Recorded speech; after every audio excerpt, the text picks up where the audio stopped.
Hello dear students, स्वागत है आपका यूथ एकेडमी के प्लेटफॉर्म पर।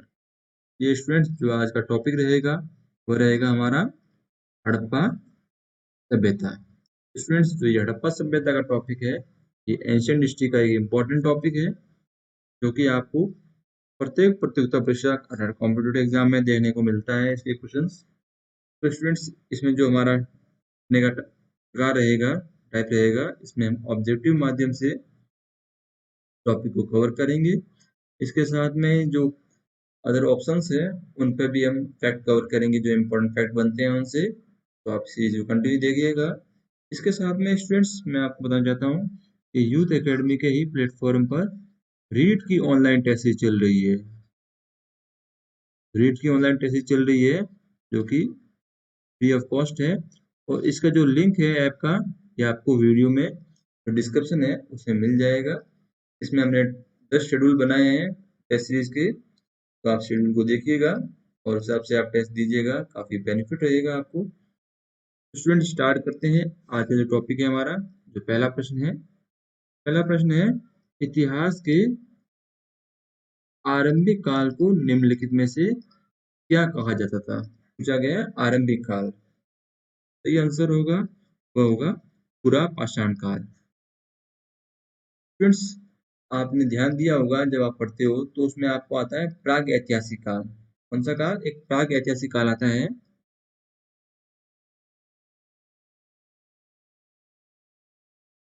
प्राग ऐतिहासिक काल। प्राग ऐतिहासिक काल वो काल है जिसमें कोई लिखित साक्ष्य नहीं मिले थे। क्या नहीं मिले थे? लिखित साक्ष्यों का अभाव था। ठीक है।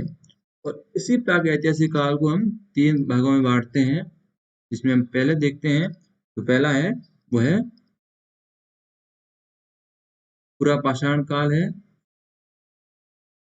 दूसरा स्टूडेंट्स है, वो है मध्य पाषाण काल। मध्य पाषाण काल। तीसरा स्टूडेंट देखते हैं इसी के अंदर है, वो है नवपाषाण काल। यह है प्रागैतिहासिक काल के ही 3 भाग। और स्टूडेंट, प्रश्न पूछा गया था कि आरंभिक काल कौन सा था? तो आरंभिक काल है पुरा पाषाण काल। प्रागैतिहासिक काल कौन सा होता है? जिसमें कोई लिखित साक्ष्य नहीं मिलते हैं, अर्थात कोई लिपि विपि का ज्ञान नहीं था उस समय। स्टूडेंट्स, अगला क्वेश्चन देखते हैं। भीमबेटका गुफा किस राज्य में? आपको बताना है इसकी लोकेशन कहाँ पे है। तो स्टूडेंट्स, इसका जो सही आंसर होगा वो होगा मध्य प्रदेश। मध्य प्रदेश में भोपाल है। भोपाल के पास में ही, भोपाल इसी के पास में ही ये भीमबेटका की गुफाएं हैं। और स्टूडेंट्स, ये भी प्रागैतिहासिक काल की ही गुफाएं हैं। अगला क्वेश्चन देखते हैं स्टूडेंट्स। पूछा गया है, किस काल या युग में पत्थर के औजारों या औजार सबसे पहले पाए गए थे? अर्थात पत्थर के औजार थे, उनका सबसे पहले प्रयोग किया गया था। तो स्टूडेंट्स, अभी हमने देखा था, जो 3 काल देखे थे प्राग ऐतिहासिक काल में, उसमें जो पहला काल था पूरा पाषाण काल, तो इसका बिल्कुल सही आंसर है। अगला क्वेश्चन देखते हैं स्टूडेंट्स। सिंधु घाटी सभ्यता में जो शहरों की गलियां थी वो किस प्रकार की थी? आपको ये बताना है। बिल्कुल सही है। इसका जो सही आंसर है वह चौड़ी व सीधी सड़कें थी या गलियां थी सिंधु घाटी सभ्यता में। यहाँ पे जो सड़कें थी स्टूडेंट्स, उनकी दिशा पूर्व से पश्चिम, अर्थात पूर्व से पश्चिम की ओर, उत्तर से दक्षिण की ओर, अर्थात ये एक दूसरे को परपेंडिकुलर या एक दूसरे को समकोण पर काटती थी। तो हम कह सकते हैं सिंधु घाटी की जो सड़कें थी या गलियां थी, वह एक दूसरे को समकोण पर काटती थी। समकोण पर काटती थी। ये भी प्रश्न कई बार परीक्षा में पूछा गया था कि किस सभ्यता की सड़कें, किस सभ्यता में सड़कें जो थी या गलियां थी वह एक दूसरे को समकोण पर काटती थी। तो सिंधु घाटी में जो सभ्यता में जो सड़कें या गलियां थी वह एक दूसरे को समकोण पे काटती थी। स्टूडेंट्स देखते हैं जो अगला क्वेश्चन है, निम्नलिखित में से कौन सी सभ्यता नगर नियोजन के लिए प्रसिद्ध है? नगर नियोजन के लिए, अर्बन प्लानिंग के लिए प्रसिद्ध है, ये बताना है आपको। बिल्कुल इसका सही जो आंसर है वह है सिंधु घाटी सभ्यता। सिंधु घाटी सभ्यता की जो प्रमुख विशेषता ही नगर नियोजन है, इसी के लिए ये फेमस है, इसी के लिए ही जानी जाती है। यहाँ पर जो नगर और कस्बे थे वो एक निश्चित प्लानिंग के अनुसार बनाए गए थे, और इसमें सबसे पहले जो जो दो नगरों की खोज हुई थी, जिसमें एक था हड़प्पा। हड़प्पा इसी के नाम पे स्टूडेंट्स जो आज हम देखते हैं पढ़ते हैं, ये हड़प्पा सभ्यता, इसी के नाम पर इसका नामकरण किया गया था। हड़प्पा नामक स्थल के आधार पर ही सभ्यता का नाम हड़प्पा रखा गया था, और यही सर्वप्रथम खोजा गया था। इसी स्थल की सबसे पहले खोज की गई थी। तो आप ये भी ध्यान रखिएगा, पूछ लें कि सबसे पहले खोजा गया स्थल हड़प्पा सभ्यता में कौन सा था, तो हड़प्पा ही जो स्थान था वह सबसे पहले खोजा गया था। अगला प्रश्न पूछा गया स्टूडेंट देखिए, सिंधु घाटी सभ्यता के निम्नलिखित स्थानों में से कौन सा सिंधु घाटी के किनारे स्थित है? पूछा गया है, जो दे रखे हैं ऑप्शन, इनमें से कौन सा नगर जो है सिंधु घाटी के किनारे पर स्थित है?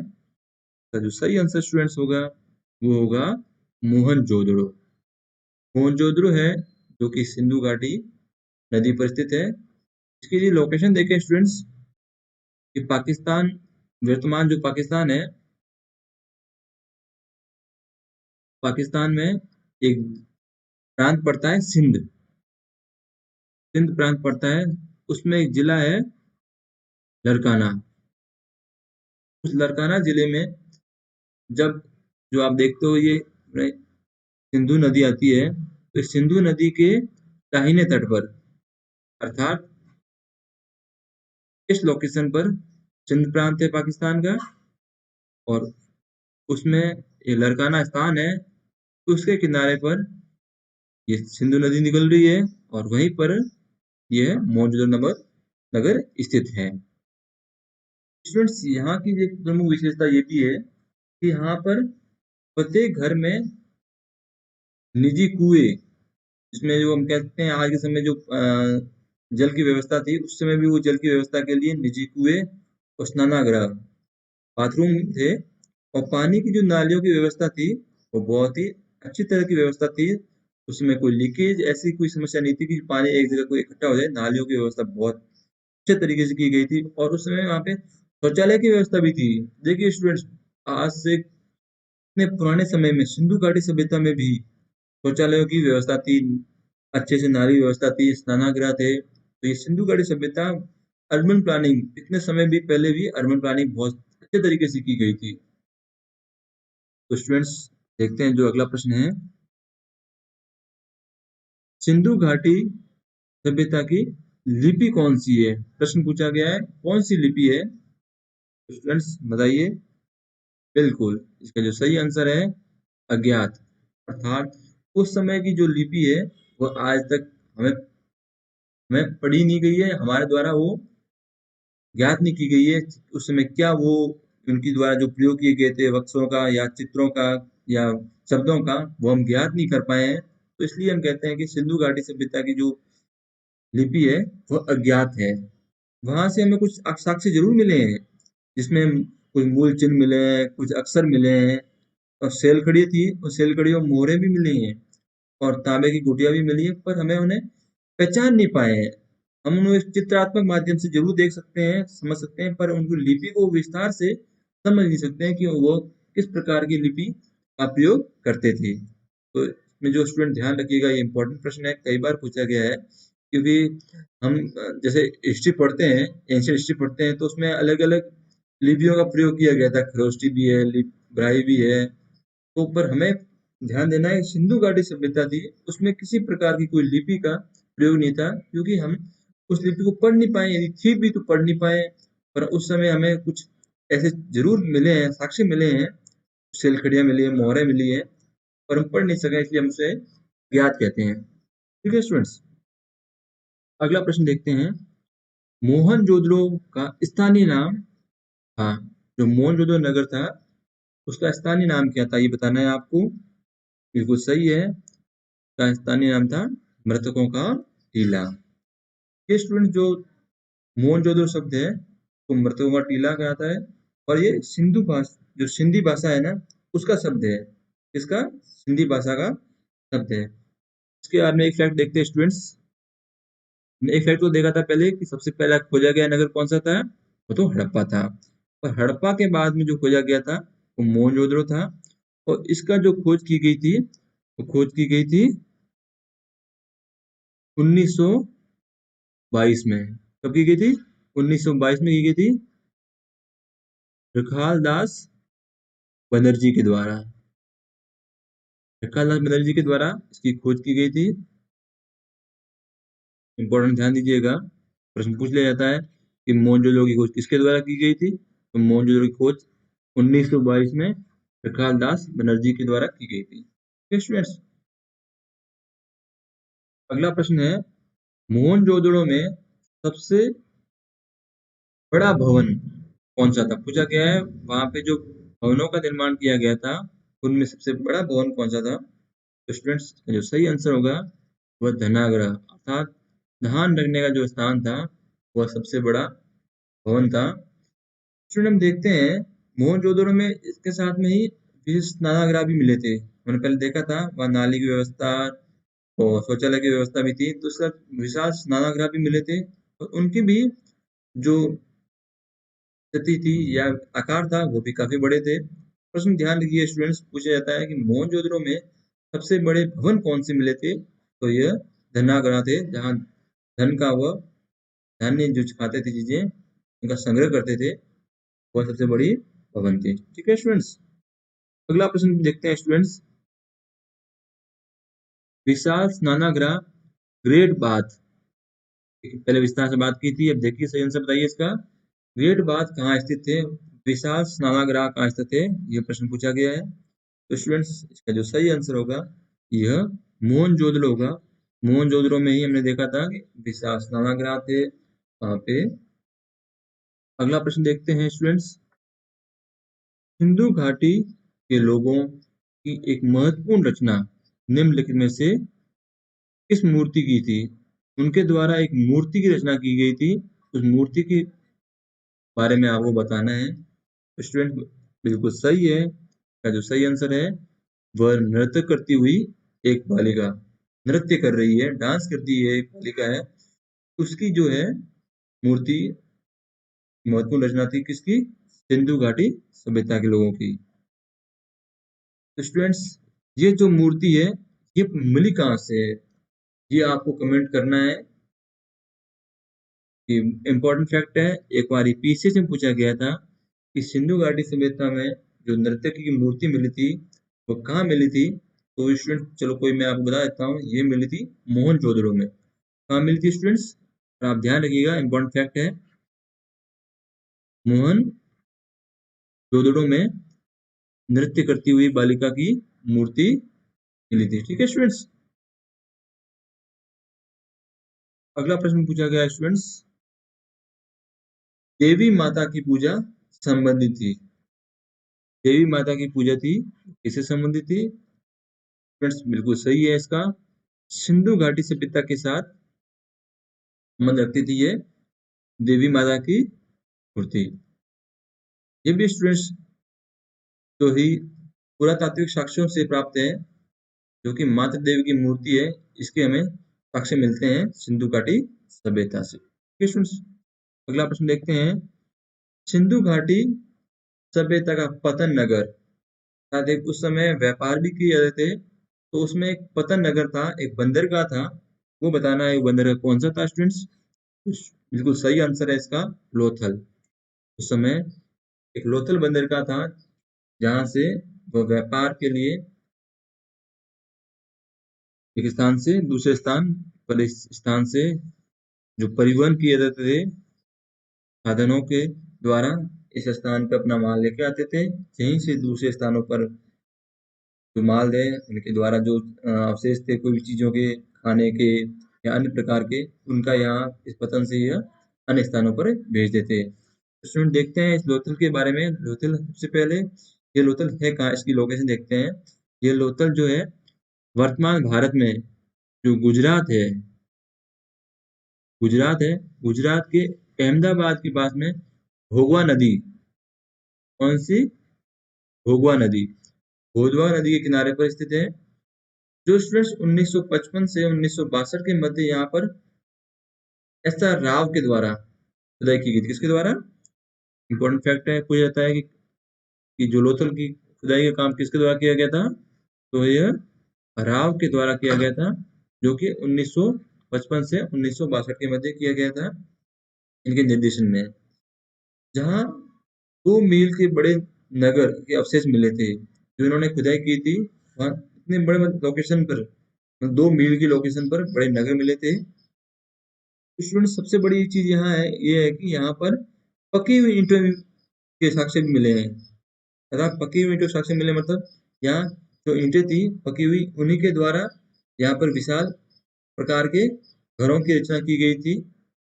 और स्टूडेंट्स देखते हैं लोथल जो पतन नगर है, यहाँ पर टीले नहीं मिलते हैं। जो पतन नगर था, देखते हैं जैसे हम सिंधुघाटी सभ्यता में कहीं कहीं टीलों के अवशेष मिलते हैं, पर यहाँ पर भिन्न भिन्न प्रकार के कोई टीले नहीं मिलते हैं। ये बहुत इंपॉर्टेंट चीज है। अगला फैक्ट देखते हैं स्टूडेंट्स। लोथल नामक स्थान पर निम्नलिखित सभ्यताओं में से किसका जहाजी माल घाट था? बहुत इंपॉर्टेंट फैक्ट है और बहुत इजी, अभी जस्ट मैंने आपको बताया था। इसका जो सही आंसर होगा स्टूडेंट्स वो होगा सिंधु घाटी। अगला क्वेश्चन देखते हैं स्टूडेंट्स। निम्नलिखित में से कौन सा सिंधु घाटी सभ्यता का एक बंदरगाह शहर माना जाता है? अभी जस्ट देखा था, इसके साथ में ये इंपॉर्टेंट फैक्ट है, पर वापस देखिएगा। इसका जो है लोथल है वह एक बंदरगाह शहर माना जाता है। अगला क्वेश्चन देखिए स्टूडेंट्स। सिंधु घाटी सभ्यता में कालीबंगा निम्नलिखित में से किसके लिए प्रसिद्ध है? कालीबंगा जो स्थान है वो किसके लिए प्रसिद्ध है, ये बताना है आपको। बिल्कुल, का जो सही आंसर है वह है मिट्टी के पात्र। मिट्टी के पात्रों के लिए जो सिंधु घाटी सभ्यता का कालीबंगा स्थान है वह प्रसिद्ध है। ये स्टूडेंट्स जो कालीबंगा जो है, इसकी जो लोकेशन है वह है राजस्थान के हनुमानगढ़ में। इसकी जो लोकेशन है राजस्थान में हनुमानगढ़ में है, और यहाँ से मिट्टी के पात्र प्राप्त हुए हैं। इस चंद्रकालीन सभ्यता का स्थल है, ये तो आपको पता ही है। अगला स्टूडेंट देखते हैं प्रश्न। सिंधु अर्थव्यवस्था की ताकत थी, तो सिंधु अर्थव्यवस्था थी उस समय, उसकी ताकत क्या थी ये बताना है। बिल्कुल सही है, सिंधु घाटी सभ्यता की जो ताकत थी वह थी व्यापार। उस समय भी लोग व्यापार वाणिज्य का कार्य करते थे, क्योंकि आप देखते हो स्टूडेंट्स वहाँ पे नगर नियोजन, सिटी की प्लानिंग भी कर रखी थी। तो आप मान के चलिए जो अर्थव्यवस्था का जो आधार था वह समय सिटी में और उस नगर में सिंधु घाटी सभ्यता के समय में व्यापार के माध्यम से किया जाता था। तो सिंधु घाटी सभ्यता हम कह सकते हैं एक व्यापारी व नगरीय सभ्यता थी। ये स्टूडेंट्स कैसी थी? व्यापारिक प्लस नगरीय सभ्यता थी। इंपॉर्टेंट फैक्ट है, ध्यान रखिएगा।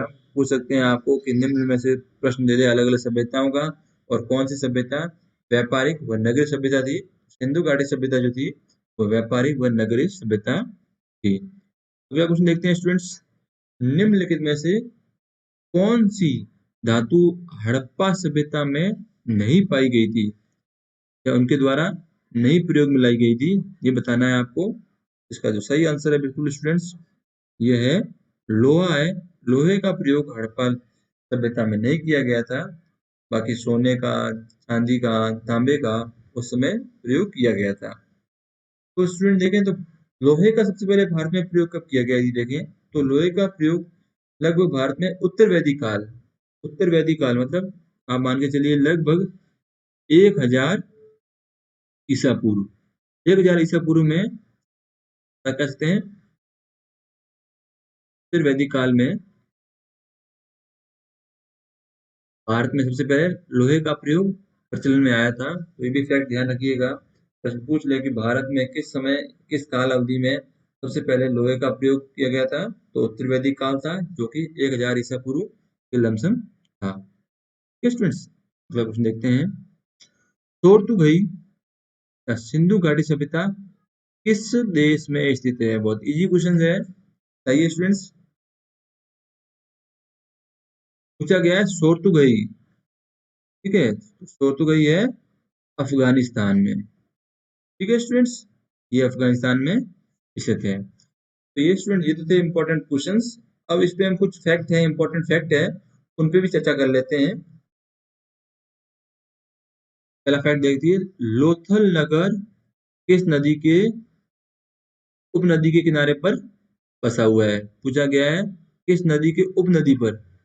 साबरमती है। ठीक है स्टूडेंट्स, अगला फैक्ट देखिए, हड़प्पा कालीन स्थलों में से अभी तक किस धातु का ज्ञान या प्राप्ति नहीं थी? हमने देखा था अभी, लोहे की जानकारी उन्हें नहीं थी। सिंधु घाटी सभ्यता का कौन सा एक स्थान रावी नदी के किनारे स्थित है? ये इंपॉर्टेंट फैक्ट है स्टूडेंट्स, ध्यान रखिएगा। रावी नदी के किनारे पर हड़प्पा नगर स्थित। फिर देखिए अगला फैक्ट है, लोथल, देमाबाद, तुर्कोतडा, धोलावीरा में कौन सा हड़प्पा कालीन स्थल गुजरात में स्थित नहीं है? बहुत इंपॉर्टेंट फैक्ट है। पूछा गया है कि आपको 4 स्थान बताए गए हैं, इनमें से कौन सा स्थान वर्तमान भारत के गुजरात में स्थित नहीं है? तो बिल्कुल देमाबाद जो है स्थित नहीं है। लग्नाज, गणेश्वर, भागोर, आदमगढ़ में से कौन सा स्थल मध्य पाषाणकालीन नहीं है? पूछा गया मध्य पाषाणकालीन नहीं है, तो गणेश्वर मध्य पाषाणकालीन नहीं है। अगला प्रश्न फैक्ट है, सिंधु घाटी सभ्यता का कौन सा प्राचीन शहर अपने बंदरगाह के लिए प्रसिद्ध है? ये फैक्ट बहुत बार स्टूडेंट मैंने बताया है और बहुत इंपॉर्टेंट फैक्ट है, इसलिए इसको मैं बार बार आपको बता रहा हूँ। ध्यान रखिएगा, सिंधु घाटी सभ्यता का एक बंदरगाह नगर था। देखिए, किस हड़प्पा कालीन स्थल के भवन निर्माण के लिए कच्ची ईंटों का प्रयोग बहुतायत में किया गया था? बहुत इंपॉर्टेंट फैक्ट है स्टूडेंट्स। कच्ची ईंटों का जो प्रयोग किया गया था, वह कालीबंगा के जो नगर थे, उसमें जो ईंटों का प्रयोग किया गया था, वह कच्ची ईंटों का प्रयोग किया गया था। बताया था फैक्ट आपको, ये राजस्थान के हनुमानगढ़ में स्थित है। फिर यह प्रश्न है, फैक्ट है, किस नवपाषाण स्थल में से गर्त निवास के प्रमाण मिलते हैं? गर्त निवास के तो बुरजोम से मिलते हैं। पुरातात्विक अवशेषों के रूप में काले रंग की चूड़ियां, अग्निकुंड, हल से जुते खेत, युगल समाधान में से कौन सा तत्व कालीबंगा में नहीं पाए गए थे? बहुत इंपॉर्टेंट फैक्ट है स्टूडेंट, पीछे से पूछा गया है। कौन से नहीं पाए गए थे? युगल समाधान थे, वह नहीं पाए गए थे। अगला फैक्ट देखिए स्टूडेंट्स, भीमबेटका पर रॉक शेल्टर्स किसकी तलहटी में स्थित है? ये विंध्यन रेंज, मैंने बताया था आपको, भीमबेटका मध्य प्रदेश में भोपाल के निकट स्थित है। वहां पर विंध्यन श्रेणी है, विंध्यन रेंज की तलहटी में स्थित है। देखिए अगला फैक्ट यही है, मध्य प्रदेश में भीमबेटका की गुफा है। स्टूडेंट, बहुत इंपॉर्टेंट फैक्ट है। ये जो कुछ फैक्ट मैं बार बार रिपीट कर रहा हूँ, ये बहुत इंपॉर्टेंट फैक्ट है, इसलिए आप फैक्ट को बार बार अच्छे से रिमाइंड कीजिएगा, रिमेम्बर करके आप अच्छे से इसको याद कीजिएगा। बहुत इंपॉर्टेंट फैक्ट है, परीक्षा में आपको खूब देखने को मिलेंगे। भीमबेटका डैश के लिए प्रसिद्ध है? वहां पर स्टूडेंट्स गुफा शैल चित्र मिले थे, इसलिए हम कह सकते हैं जो भीमबेटका है, गुफा शैल चित्र के लिए प्रसिद्ध है। तो स्टूडेंट्स, आज की क्लास में हमने हड़प्पा सभ्यता पर विस्तार से चर्चा की। जो ऑब्जेक्टिव के माध्यम से बनते हैं क्वेश्चन इसमें स्टूडेंट्स, क्योंकि हम ऑब्जेक्टिव के माध्यम से आधे से पौन घंटे में ही विस्तार चर्चा करेंगे। जो इम्पोर्टेंट फैक्ट है उस पर कवर हमने किए हैं। तो स्टूडेंट्स, आप कंटिन्यू देखिएगा इस सीरीज को, काफी बेनिफिट रहेगा। और आपको लगे कि ये सीरीज अच्छी है तो अवश्य आप अपने फ्रेंड्स को शेयर कीजिएगा और चैनल को सब्सक्राइब कीजिएगा और आपसे मैंने पहले भी बोला था, हम एक रीट की एक टेस्ट सीरीज चला रहे हैं इस यूथ एकेडमी के प्लेटफॉर्म पर, तो आप वो अवश्य ज्वाइन कीजिएगा। बहुत बेनिफिट रहेगा आपको। इम्पोर्टेंट क्वेश्चंस की जो सार है वो लेके आ रहे हैं, तो फ्री ऑफ कॉस्ट है। ऐप का जो लिंक है वो स्टूडेंट्स आपको वीडियो के डिस्क्रिप्शन में मिल जाएगा, तो स्टूडेंट्स उसको ज्वाइन करके आप अवश्य लाभ उठाइए। और स्टूडेंट्स मिलते हैं फिर नेक्स्ट अलग टॉपिक पे, कोई अच्छा इंपॉर्टेंट टॉपिक लेके आएंगे आपके लिए। इससे पहले आप इस चैनल को आप सब्सक्राइब कीजिएगा, लाइक कीजिएगा, शेयर कीजिएगा।